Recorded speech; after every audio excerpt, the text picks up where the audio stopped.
I know what I'm going to write in the paper today. I'm going to make some big announcement about loving my dog more than my son. What actually happened was there was a study done, I think it was last month, at a teaching hospital in the US, in Massachusetts, where they actually got a load of women who were dog owners and mums, and they kind of analysed their responses when they were shown photographs of their children and when they were shown photographs of their dogs.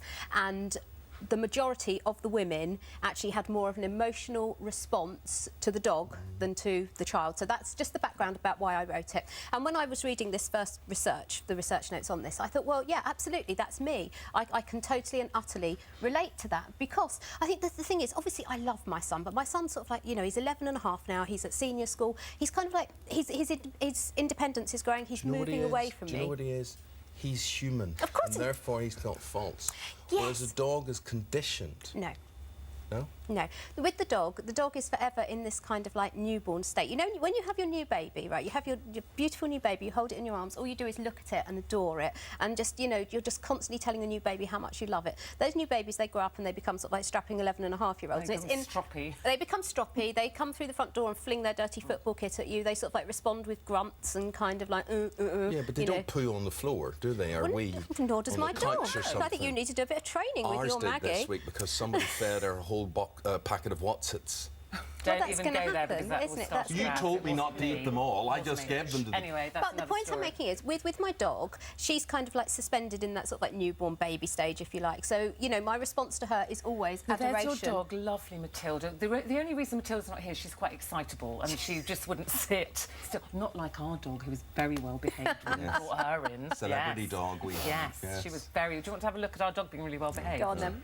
There she is, that's our little dog, Maggie. Even though she did poo on the carpet this week, but she had the runs, she was caught short and she couldn't get out the door. Anyway, it was very... but oh, bless her, look. Kelly, you see, that research, when it said, when I look at a picture of Maggie now, and I never thought I would hear these words coming out of my mouth, I do get this rush of love. I sent a picture in this morning, and this is my favourite picture of Maggie, just sitting. Do you know the one I mean, Ellie? She's just sitting, the grass. Yeah. Anyway, it's coming. And I look at that picture and I do, there she is. You know, I get this huge surge of love. I literally, when she sits looking at me like that, sometimes when I'm cooking, and I just look at her and go, because that's all they want to need from you, isn't it? They do just need that love, and they're not going to... Sorry, could I just stop? What makes you think that William, your 11-year-old son, or Eamon, your 54-year-old husband, doesn't need that surge of love as well? Do you ever look at me and say, I just love you? But she doesn't annoy me. That's the thing, isn't it? Laverne, please explain what we're hearing here, this idiocracy that's going on here. I think it's fascinating, actually, because I think it's talking about the complexity of human relationships. Reading the article, you can do a direct comparison with the dog that you're describing, your dog and your son, and the complexity within that is what leads to these feelings, because actually the challenge is very, very different. Human relationships are complicated, they have edges, and I think for a dog, things are slightly suspended in this sort of intimate relationship. But actually, I think people listening and watching are very much more interested in the range of relationships that they have.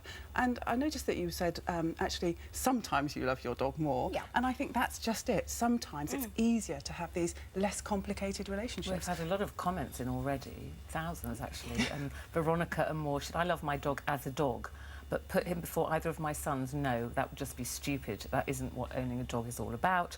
Caroline Chalmers said, I wonder how Kelly would feel if her son said he loves something more than her. Yes. Oh, he does. He loves Minecraft more than he loves me. He loves, you know, he loves his DS more than he loves me.